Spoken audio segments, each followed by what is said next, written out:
and I just want to watch it again. Please give a huge round of applause for the director, Rob Marshall, and James Corden. Welcome, gents. How are you? You too. Hey, I got to say, congratulations. You know, it's been out in the States, biggest opening for a musical in history. You got to be happy with that. That's crazy. We didn't expect that. I don't know why. It's a Sondheim musical. You know, it's kind of, you know, not the big mega musical that some musicals are. You know, like Les Mis or even Mamma Mia kind of thing. You know, so just to have that opening was thrilling, and it's because it stars James Corden, is why. Yeah, that's a big draw to American audiences. Yeah, it really is. They really come out for me. There is so much about this film. There's the music, there's the story, there's the cast, there's the connection, there's the chemistry. There's so much here. But for you, Rob, this is something that's been a kind of a long time coming, something you've wanted to be involved in for a while. How did it eventually come round to happening now? Well, gosh, you know, I remember when I finished Pirates of the Caribbean, John DeLuca, who produces with me, and Mark Platt as well, John said to me, we talked about what's next, you know, and he said, well, what do you love? He said, what do you love? And I love Into the Woods. I've always loved Into the Woods. I thought it is such a beautiful piece, so joyful, so funny, so clever and smart, and profound. I think it's an incredibly profound piece that I think everybody can see from a different place. I mean, even kids see it, take it from their level, and adults can see it from a different place. And I think all of that in one piece was sort of amazing. So I called, you know, James Lapine and Stephen Sondheim and said, I'd love to do this. And they said, you know, we'd love you to do it, but we'd love you to get it made, because I think they tried to make it a few times in the 90s, and it never had happened. So why do you think now? Do you think, for me, I think it's a combination of all these things. It's these people that you've got involved in it. And I know, James, you were involved early on, even at the table reading, when you were trying to sell it to people as well. And Rob, you showed a real kind of vote of confidence to James as well, in terms of saying to him, you know, if we get this made, you're going to be this character, which for you must have been a great thing to take forward into that role, James. Oh, it's amazing. I mean, I mean, just on your first point about why did it not get made earlier and has been made now, is I honestly, and I would say it would be easier to say it if he wasn't here, but the truth is, the only difference between then and now is this man here. There is, I honestly don't know. I genuinely don't, and we're talking about a world full of the most gifted directors ever. I don't know if anyone else could have made this film. I don't know if there is a more skilled, not just filmmaker, but storyteller to understand the nuances of it as a musical. Because when the show is on, and was on in Broadway and plays all over the world, it's about 3 hours and 5 minutes, I think. And Rob was painfully aware that was too long for a film to be. But to cut it to 2 hours and not lose a beat of story or a moment of heart or a moment of emotion in it, to the point where even, you know, you've got people from like the Stephen Sondheim Society going, I don't really remember what you've cut, is so deft to be able to do it that is genuinely the thing. It would not exist, and it could not exist without him.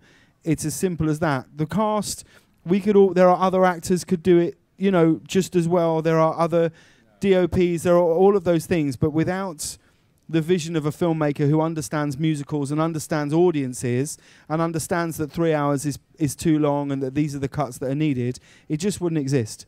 And understanding as well of taking something from the theatre onto the big screen. That's a technique that not a lot of people can do and do well, and something you've managed to achieve so brilliantly.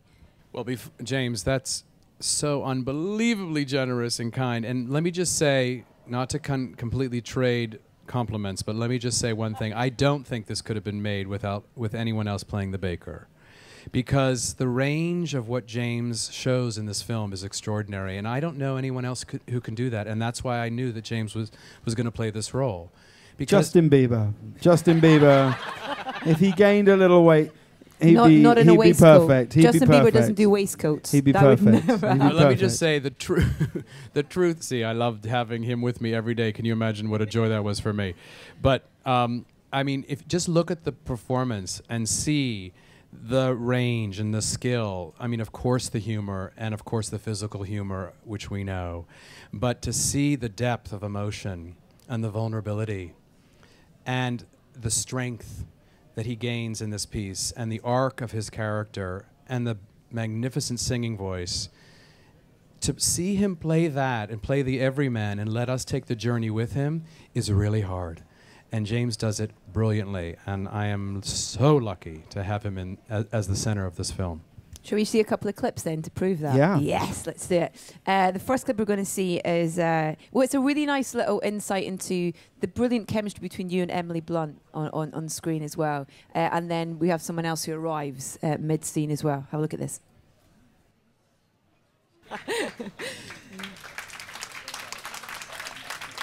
I want to ask about shooting, because from watching it, you feel like you're in that wood with them. You're kind of on that journey that they take. What was the reality of that in terms of where you shot? Did you shoot on location? Did you shoot in studio? Was it a combination? How did it work? Well, that's actually the best example. We were just talking about this in the room back there. That's the best example of the two worlds that we shot in, actually, because you wouldn't even see it. I can't even really see which bits were which. But we shot some of it out in real woods in like Great Windsor Park and Richmond and things, and then parts of it were on this huge soundstage that Rob got built, which genuinely is probably 4 times the size of this store. I would imagine you couldn't see the back wall; it was just like 2 football pitches of just woods. But what was amazing was you would go up things and down bits and round corners and with real trees. In there, and so we would shoot on both, but parts of that scene are shot on the stage and parts of that scene are shot in the woods, and it's a credit to the design team, really, that you can't. I mean, I don't remember which bits are which, but I know that there are bits in there. And we got another clip as well, which is another a great little scene with you and Emily. We're going to watch right now. I want to ask about Just lying to a child. rehearsal for this, because the vocals, seamless, seem like they're done live, it's all sung live as you're doing it. Was that, again, the reality, or did you go into, were the vocals all done beforehand in a recording studio and things? And a combination. I mean, we did record everything up front, but then when we got to the stage to shoot or outside, we made the decision what to shoot live, what not to. I mean, the key is, it's what James was just saying about the set. You should never know. It should all feel live. I mean, for sure, when they sang with themselves. Even if, you always sing. So you're singing, whether we choose to use that recorded sound or not is up to us. And it all had to do with what felt, you can do that in a scene where you're protected in a soundstage kind of thing. It's harder to do that on a waterfall, for instance, when you have water go. But the key is it should all feel live, and they're singing. I mean, the great thing about the rehearsal period that you mentioned was it's during that time that you actually create the piece. And we had no other choice because we had a very tight schedule and a tight budget, as you know. And so the only way to do it was to really be prepared.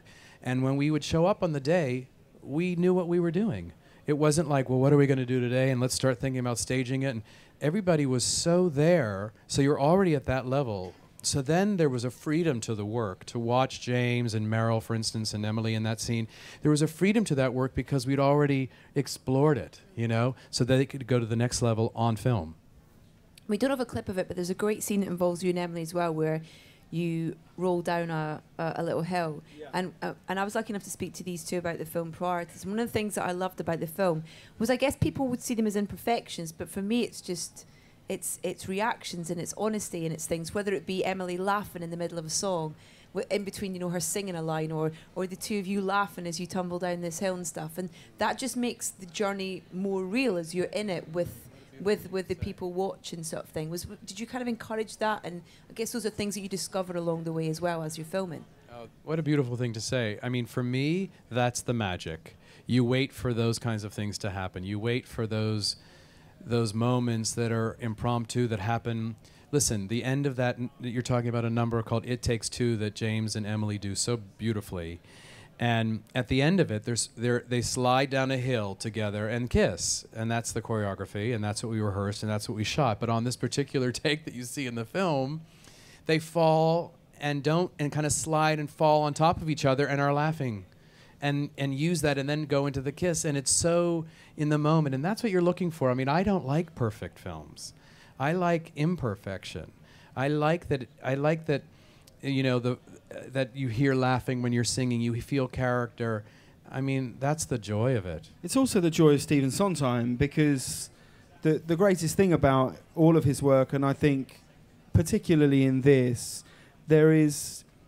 And I'm a huge musical theatre fan, you know, as is Rob, and I mean this with the greatest respect to musicals that I love, but there are lots of musicals where you could essentially take out a song from one show and quite easily put it into another and it wouldn't feel out of place. And I think the greatest thing about Stephen Sondheim's work is that's just never the case, and there is never a song for a song's sake, and the songs always drive the story and they always come from a place of character. So it never really feels like you're doing a song. It feels like you're just doing a scene. So those moments that are captured, those moments, like you say, of Emily laughing, us falling into these moments, they're coming completely organically from the moment, because you're never thinking, oh, I have to hit this mark on that thing. It's all coming from a place of truth that's driving a story forward. And so when you match that together with a great DOP, with a great director, it all just seems to... It all feels natural, whatever it is you're feeling, you know? Yeah. But it's this cast. I mean, I have to say, you can't put that into anyone's hands. This cast was so brilliant, so funny. I mean, can you imagine how funny this cast was? And they brought that to life, and I loved every moment of that, and I wanted to feel that. And I think you see that in the film. I think you feel that it's a company, very much so. It certainly felt like that. I don't think I've ever done anything where I've been so aware of how special it is, the very thing I'm experiencing at that time. Normally, you only really enjoy things retrospectively. You look back and go, oh, I was having a great time then. But this, it was clear every day where you thought, well, this is just a thing I have to cherish, you know? Yeah. You mentioned, I think at the start, the waterfall scene with the two print. I mean, to see Chris Pine in this role as well is, I mean, it's just hilarious. He's incredible. He's a little too funny for my liking. like you can't be that good looking. Like, it's different. If you're me, right? If you're me on this film, and you're in a film with Chris Pine, Billy Magnuson, who is gorgeous, and Johnny Depp, you're like, okay, well, at least I can be funny. And then Chris Pine rocks up with this hilarious performance. You're like, I'm sorry, and he's a great guy. It's just unacceptable to be that beautiful, that funny, and that nice a guy. It's like it's enough to make you really hope he doesn't have a terrible accident. Down a waterfall. Yeah. Oh, did they not slip? Oh, that's a shame. I have this image of you at Air Studios with this orchestra recording these vocals and stuff. Was that a special moment being there? And because I know you love to sing. Well, singing and dance is my life. You know this. I feel like I might have, because I've never really been in a studio like that before, I sort of think I might have been taking it for granted until you're there with Stephen Sondheim and he's going, I can't believe I'm hearing this music like this. Like, the orchestra was too big for the live room. It was, so they had to put all the percussion in the basement with like Skype computers because it was too big. So the sound is so lush, and they were great days, weren't they? Just Jonathan Tunick doing the orchestrations and just sitting, you know, and like, you know, Stephen Sondheim's there, so you immediately sort of shit yourself, and then it's all right because the days are so long, and you go into the night, and it's a wonderful thing to be part of. But the beautiful thing was this cast was aware of that, I think. You know, no one took it for granted. We know and knew how few and far between musicals are made for film anyway. And then a Stephen Sondheim musical is so rare. and it's really a gift for actors. And I think everybody was aware the entire time we were shooting that we were part of this very special thing, and that never left, and it still hasn't left. I mean, I feel that even when we're together, like we're together for the premiere tomorrow and here in London, we love seeing each other. It's a very special group, and you know, rare. I said to these two before that it has to be performed live at the Royal Albert Hall with everyone and with a live Anywhere. I would do, or anywhere. Just go on tour with it. It's just amazing. It's Yeah. brilliant. Right, enough of me going on about it. Let's get some questions from this lovely audience that we have. So, as I said, don't leave it till the end when I say last question and everyone puts their hands up. Let's go with these two lovely people first. Lady with the glasses first. My question's for both of you, really. Myself and my friend here, we both study film, and I know my friend's particularly interested in writing, and I want to be a director or producer, and I was wondering what both of your advice would be to aspiring people in those trades. Mine would be don't give up, right? And I'll tell you why, because I'm going to read you something now that I got sent the other day. And I hang on, I just have to find it. No, it's clean. It's clean. It's very clean. So this is I'm going to read you this. This is a letter from the comedy script editor of Light Entertainment at a television network. Subject: Faulty Towers by John Cleese and Connie Booth. I'm afraid I thought this one as dire as its title. It's a kind of Prince of Denmark of the hotel world, a collection of cliches and stock characters which I can't see being anything but a disaster. And then it's signed by the guy, and that was a rejection that John Cleese got for Faulty Towers, which is genuinely the greatest sitcom that's ever been made. So I guess the only advice I've got for you is don't give up. Because if you never give up, you can't really fail. So just don't stop, and it will be really hard. And there's screw-ups coming your way. There's nothing you can do about it. They're coming for you. But just keep going and know that the people that do, and the people that don't. You know? Perfect answer. There we go. Okay. Did you have another question? Or was she asking that for both? There we go. He's got another one. Okay. Obviously, the History Boys went from stage to screen. Would you ever think about making One Man, Two Governors as a film? I don't think it would work, actually. I think it relies so much on an interactivity with the audience is the thing that makes that play so unique. And I think if you take that out, it just... I can't see that it could ever work as a film. It's so much of it is about breaking that fourth wall and doing this to an audience and feeling like you're all in it together and this is only happening now. The things that are going wrong have never happened before, and you not quite knowing what's unique to tonight or happened that afternoon. And for that reason, I don't think it ever could. I think it would probably... If that guy's email had replied to that, he would have been bang on, I reckon. Okay, lady down the front. I'll come to you in a second. Actually, do you want to give the microphone to this lady here, and then we'll pass it along to the middle? Thank you. My question is basically, I've seen the Broadway musical several times, and it's one of my most favorites. What was it like taking those characters who all experience very sticky, kind of very adult kind of endings and very realistic endings, and trying to make it more, I guess, family friendly in the movie? Well, it's interesting. We didn't really do that. I mean, you know, that's a temptation to do that, but we didn't. We were very aware of the fact that we needed to do Into the Woods as a film that would work for us, and that's what we focused on. That's why I brought James Lapine, who wrote the original, to write the screenplay, and Stephen Sondheim worked with us the entire time, because we wanted to make sure we reimagined it as a film, but of course kept the central core of what the piece is.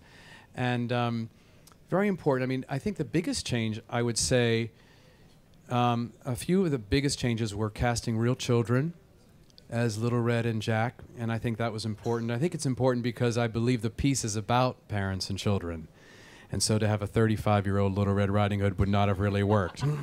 And then, you know, of course, the two-act structure on stage, which is up to Happily Ever After and then later, Happily Ever After later. Does it work on film? So you have to figure out a way to collapse that and condense that and make that work as a piece. But it felt incredibly comforting and reassuring to have James Lapine and Stephen Sondheim creating it with me, and that was really the goal. In fact, many times I found myself being the person that was saying, "Don't touch that." You know, I mean, that happened a lot because they said, "Well, we wrote it before, we'll write it again," and I said, "No, that works." Anything that worked, we held on to and kept. What was their reaction when they saw it, the finished film for the first time? Oh my gosh, they said thank you. That's what they said right away. They said thank you.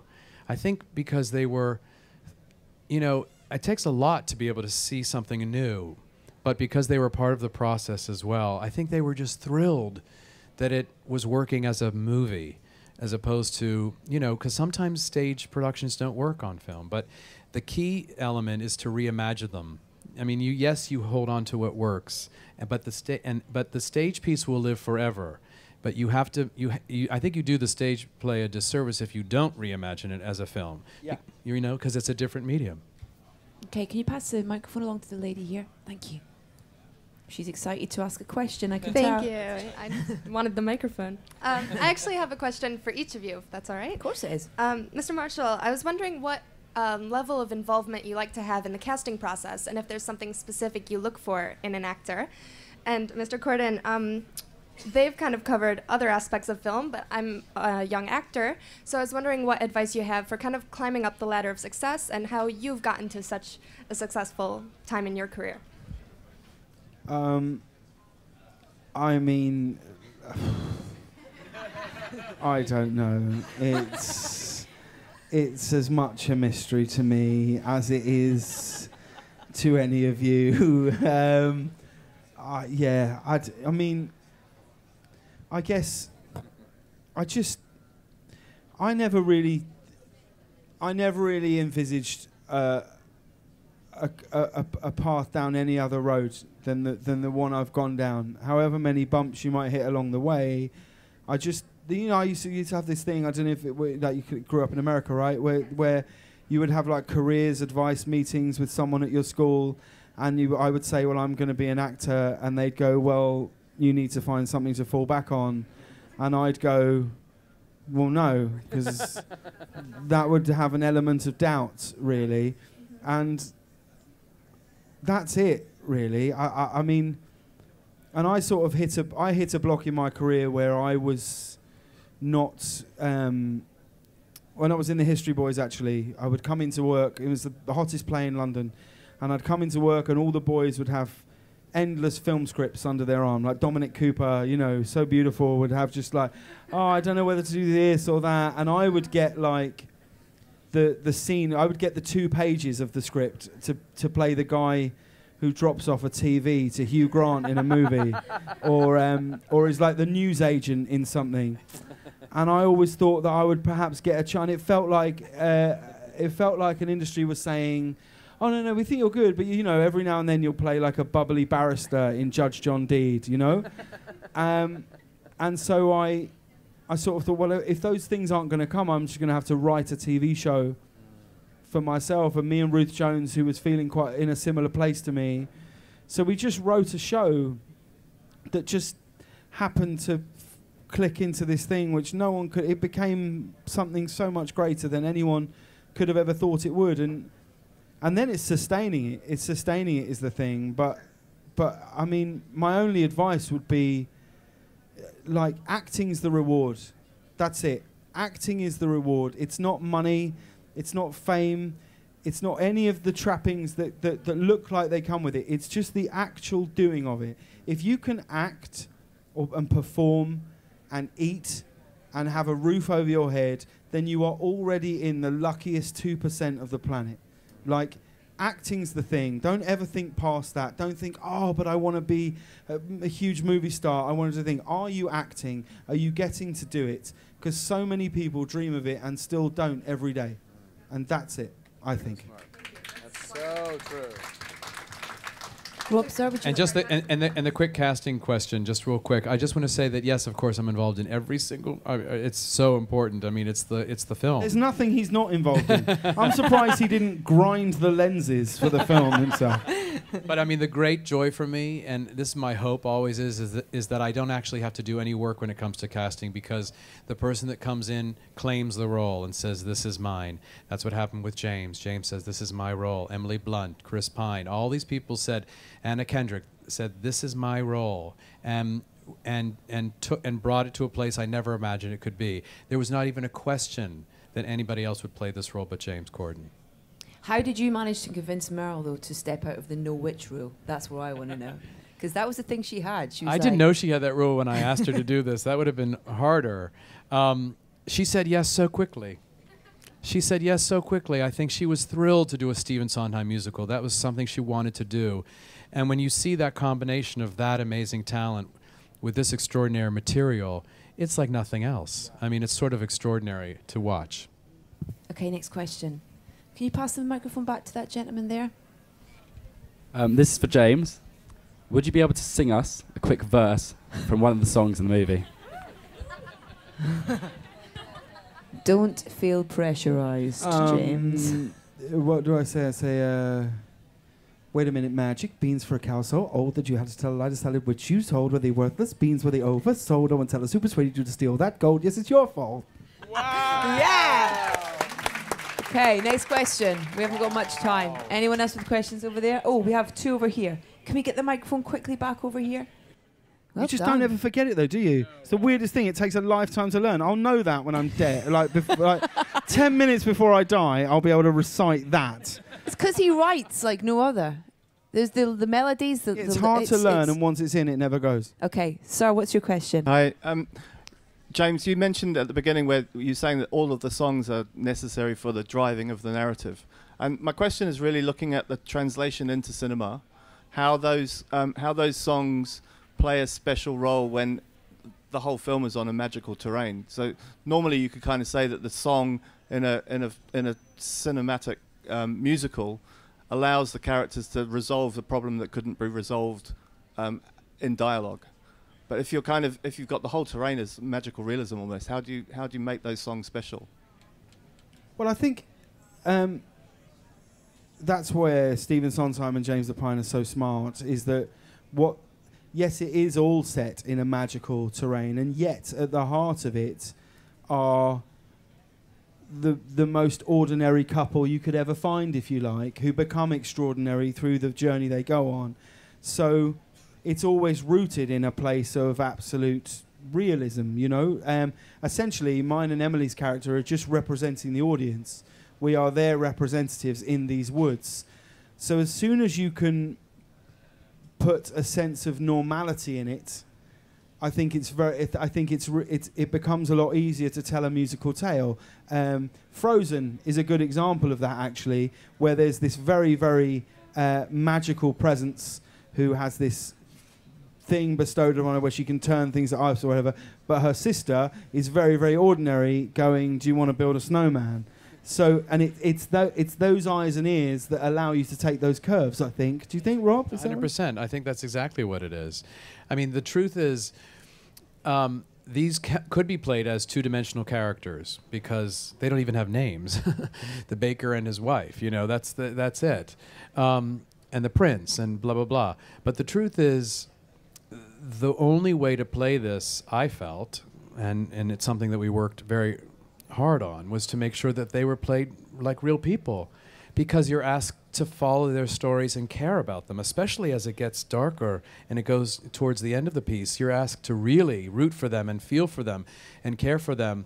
And the great thing about this cast is that they brought such dimensionality to it, such depth to it, such truth to it, that you feel for them. You really feel for the baker and his wife. You feel for Cinderella. You feel for all these people because they're flawed and not perfect, and they're real. And I think the material is exactly what James said. The material, it's inherent in the material, but it's also this cast who brings such truth to it. Thank you. And lady there, the question. Hi, James. I just wondered, is it true that you're going to be moving to America, and are you going to try and fit in any Broadway shows while you're there? what fit in to be in them. As in, are you going to be doing any or? Well, I can't for a bit, but yeah, I'll move to America tomorrow. Exciting. And then I'll be back to do stuff here. I have to do a show called A League of Their Own, which I'll shoot here, and I have to do this TV show for a little bit, and then really my dream after that is I've sort of set a time limit in my head of how long I'll do that show for, and then, I mean, it'll be cancelled before then. I'm sure of that. Let's be clear. But then I've sort of set a rule in my head that I would want to do, if I was ever given the chance and the opportunity to do a play or a musical, like every 18 months, whether that's here or in New York. It's I love the theatre. I love a day that has a point and a purpose that moves to a thing, and I also think it's the thing that keeps you supple and fresh. So I hope it at some point. I hope so much. Yes. Would you write something for the theatre for yourself?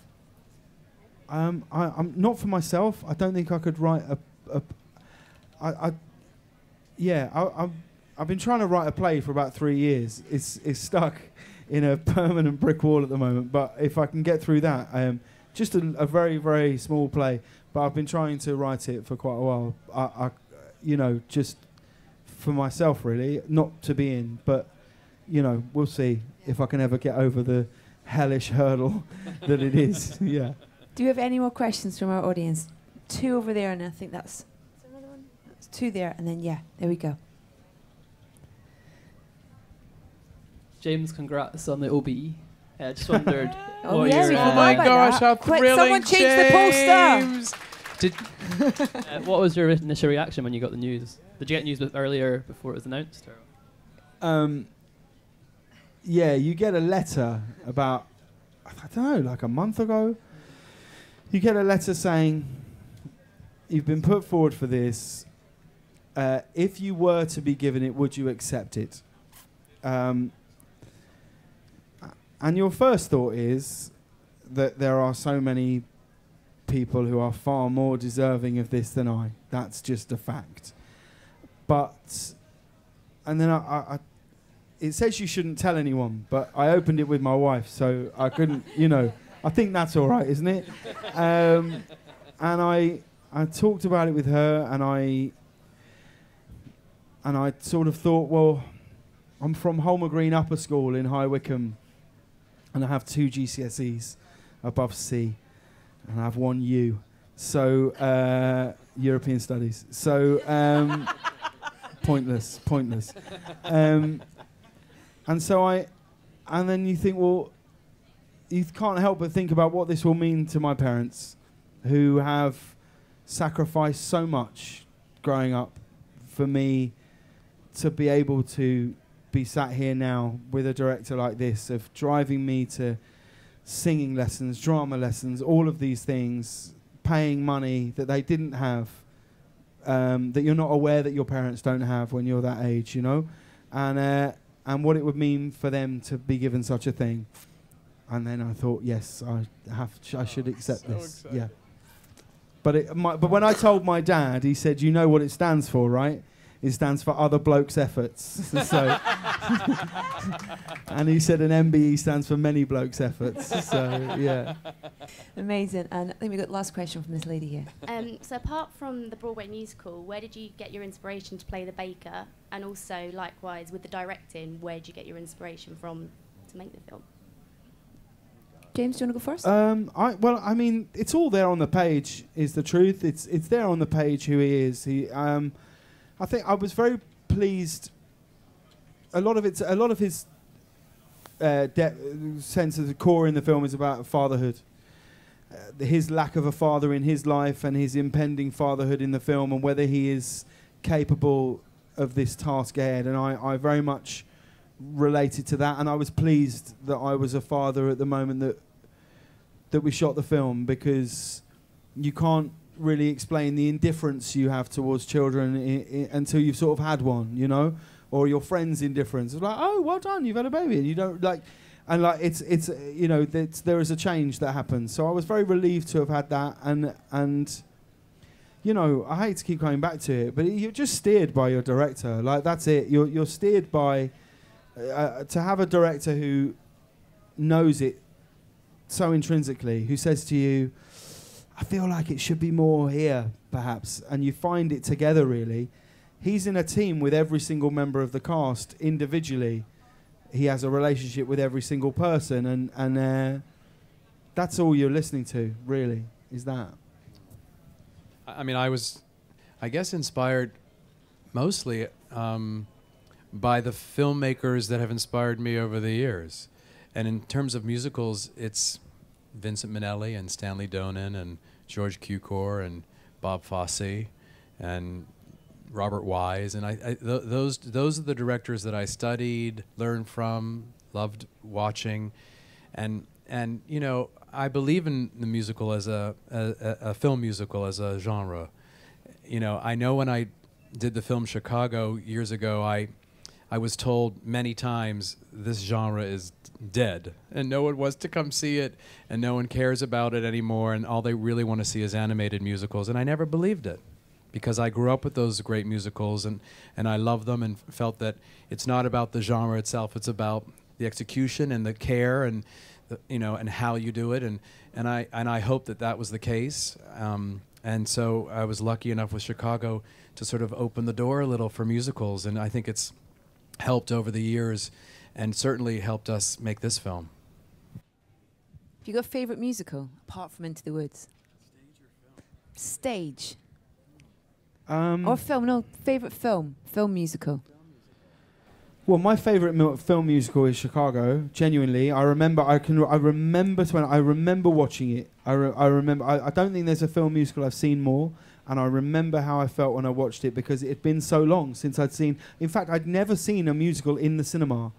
I'd only ever seen like Grease, you know, and stuff. And I remember watching it and just being like, "Oh my God!" Like that.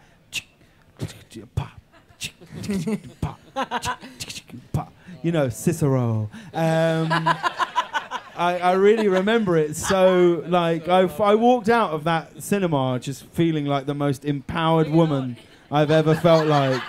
I really did. Like, I got in the car, like, he had it coming. He had, like, it's amazing. It's a masterpiece. It really is. So that's my favourite film. My favourite stage musical, I love a musical called A Funny Thing Happened on the Way to the Forum, which is a Sondheim musical that I absolutely love. And she'll be starring in sometime soon. I hope so. And another show called Kiss of the Spider-Woman, which is a Candor and Ebb musical, which Rob actually choreographed when it was on Broadway and here in London.